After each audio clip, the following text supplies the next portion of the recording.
12th of May 1916, a wounded man was driven into the yard of Kilmainham Jail in Dublin and carried on a stretcher to a chair to which he was tied. A British firing party were ordered to take aim and then fire. The man slumped dead in the chair to which he was tied. This man was James Connolly, a trade union leader, a socialist, and head of the Irish Citizens' Army, a working-class militia. Connolly was one of the key leaders of the 1916 Easter Rising, and a signature to the rebels' proclamation declaring an Irish Republic free of British rule. During the fighting in the centre of Dublin, Connolly had directed operations in the rebel headquarters at the General Post Office. Wounded in the leg, he continued to give orders from his stretcher. After the rebels surrendered, their leaders were brought before a British Army court-martial and sentenced to death. Connolly was the last of 15 men executed at Kilmainham Jail. By the time of his shooting, anger was growing across Ireland at the killing of these men and the imposition of martial law. There was also a growing sense of pride that for a week the rebels had held their own against the might of the British Army. In this programme, we look at the events of that week and the significance of the Easter Rising. The last of the rebel leaders to be executed was James Connolly, a socialist and a trade union organiser. He was so badly wounded he was already dying of gangrene. But the British drove him, strapped to a chair, into Kilmainham Jail, put the chair down and shot him. The majority of the 1600 rebels were members of the Irish Volunteers, who didn't recruit women. A few hundred fighters came from the Irish Citizens' Army, which did recruit women. And one of those women was Constance Markievicz. She came from an aristocratic family, but had rebelled against British colonial rule of Ireland. And in April 1916, was second in command of the rebels' positions at St Stephen's Green, where she took part in the fighting, gun in hand. Now, you've written that the rising was not quixotic, but realistic. Can you explain that? It's a big argument because at the time people said you're crazy, and there was a man, McNeill, who was effectively leader of the Irish Volunteers, the force that went into fight, and he tried to countermand the orders to stop them fighting. And he said, look, I've talked to you all and I know what you're thinking, and you know as well as I do that you cannot win on the day. And that was it was a crushing argument, and it stood for many years since, to say that the men who led the rising, Pearse, Connolly, the others, were really throwing lives away in a quixotic, stupid venture. The answer, I think, is quite clear, that it wasn't a quixotic venture, as we can see from the simple fact that, if not in its perfect, ideal way, Ireland is a country in its own right. It has its liberty, and its liberty was made 100 years ago now, in Easter 1916, because of that blow that was struck. So when McNeill said you can't win on the day, we don't know that, but we do know that they didn't win the battle on the day. McNeill took a stringent view that warfare is only winning or losing, and I don't think he understood modern warfare really is as much a propagandistic event as it is a simple counting of numbers.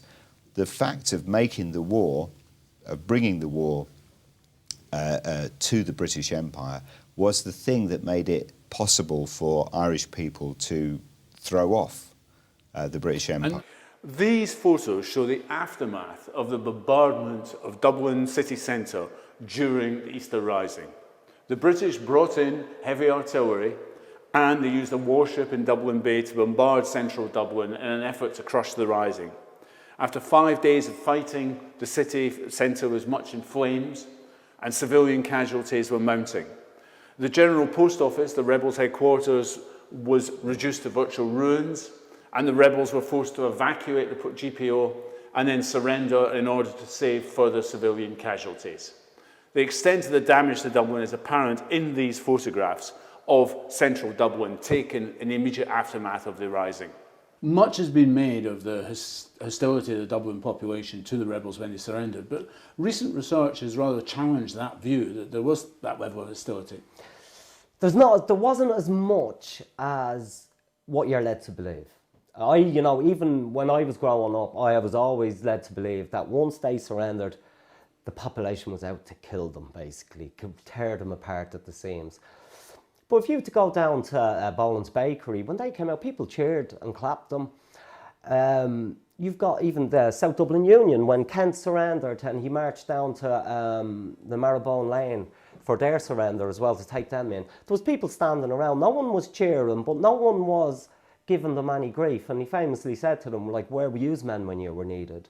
And supposedly quite a lot of them hung their heads in shame. But in that same area, when they're then, after they're made prisoners and they're being marched back to Richmond Barracks, what it is they march them through poor areas. Now these people in these poor areas, a lot of their families, like their husbands, brothers, sons, they've joined the British Army. Like we were saying earlier, they put food on the table. Also, if you joined the British Army for the duration of the war, you got paid extra money for it. Your wife, your family was given money as an extra incentive for you to join. So a lot of those people would have seen it as a stab in the back, like my son is off fighting in the war and this is what you're doing. So it's in those sort of areas that you get, I'm going to say it's the poorer sort of areas that you get a lot of hostility towards them. By 1918, at the end of the First World War, the British Empire controlled even greater parts of the globe than ever. In particular, it controlled much of the Middle East. While even more of the globe was painted red, the expansion of empire hid the fact that Britain was reaching the limit of its resources. At the beginning of the First World War, it was the banker to the world. At the end, it was in serious debt, in particular to the new economic power, the United States. By the end of 1920, the British economy went into a depression, from which it never fully recovered in the interwar period. Money was always tight. Military resources were also stretched. The British faced growing unrest in India, rebellions in Iraq and Egypt, plus the insurgency in Ireland. British troops occupied Istanbul for a time, but could not hold their positions there. There were simply not enough British troops to go round. The British response to the rebellion in Ireland had historically been repression, and that was true in 1919, 1920 and 1921. But there was never enough troops to crush the Irish Revolution. The boycott of the Irish police, ordered by the Republicans, meant recruitment to that force collapsed. Ex-British soldiers and officers were recruited to be sent to Ireland, where they quickly became known for their brutality. In response to guerrilla attacks, they carried out reprisals against the civilian population, which only increased alienation from British rule among the Irish people. One solution was to arm the Unionist population of today's Northern Ireland. This secured the new state Britain constructed there, but it could not defeat the growing guerrilla war across Ireland and the social unrest that accompanied it.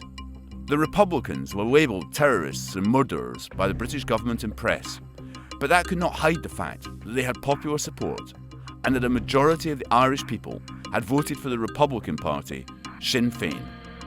Even the hardliners in the British cabinet began to realise they would need to negotiate a settlement with the rebels in Ireland.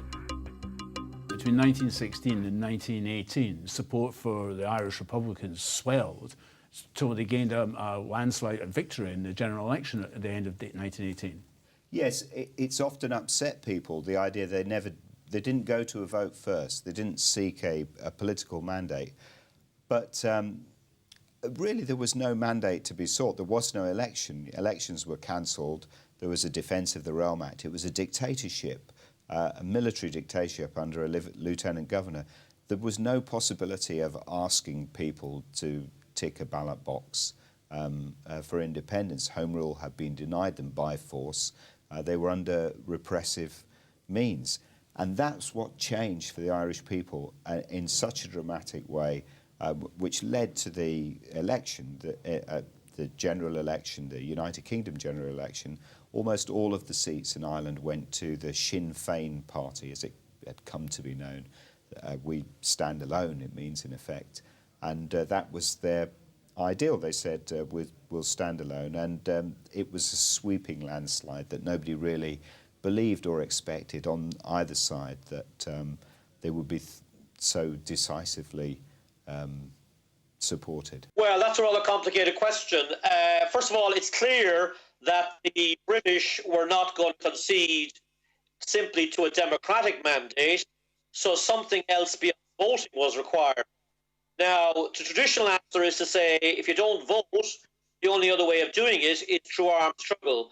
But in fact, the untold story of the Irish Revolution, and that indeed is what it was, the Irish Revolution from 1918 to 1922 was a massive upsurge in popular militancy, including a general strike, a mass boycott of the security forces of the state, the establishment of alternative courts.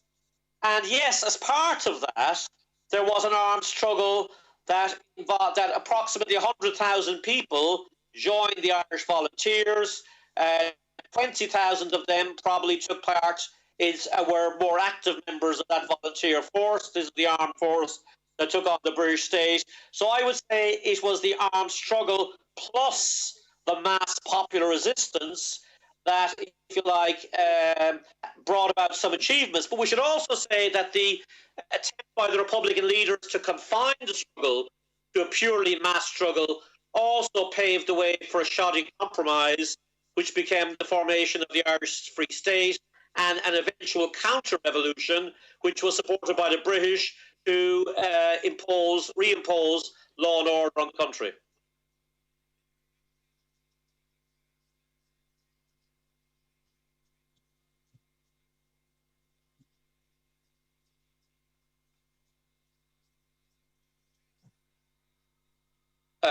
Not at all. I mean, the people who went out and fought as part of the British Army often did so from poverty, from desperation, from the fact that the wives of those soldiers got a separation allowance. The motivation was primarily economic, and unfortunately, many of those working class people were fooled by the likes of Redmond and by the British authorities. Those who fought in 1916 did so for political motives, correct political motives in my view, to strike a blow against imperialism, and therefore there can be no equation between people who were dragooned and fooled fighting for an empire and those who fought against an empire. The Irish Republican Army began an armed struggle against British rule in Ireland in early 1919, drawing inspiration from the Easter Rising. But they also learned to avoid being trapped in static, pitched battles against superior British forces.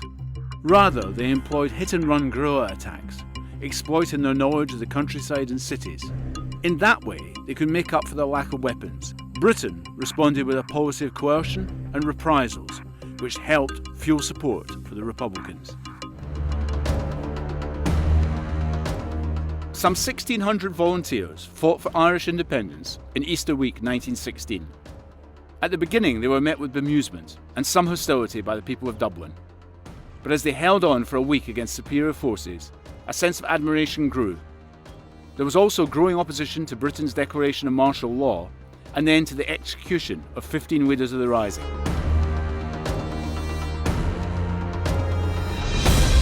The poet William Butler Yeats wrote immediately after the Rising in his poem 1916 that, "Now and in time to be, wherever green is worn or changed utterly, a terrible beauty is born."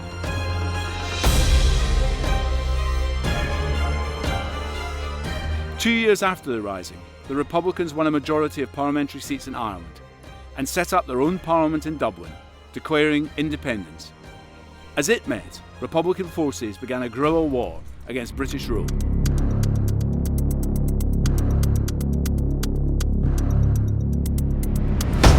In 1921, the British were forced to the negotiation table. Unable to maintain control, they were prepared to give up the rule in a majority of Ireland, but wanted to retain control of the Belfast area.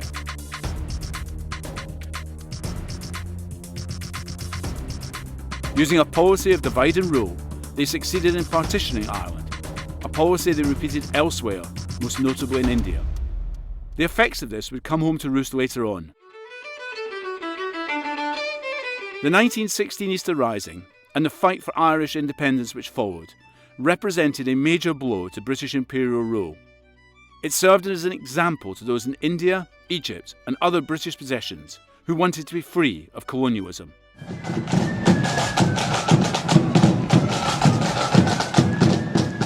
In 2016, we mark the centenary of the Easter Rising. As we have seen, historians and politicians are divided about events 100 years ago. We hope this programme has helped you understand their significance.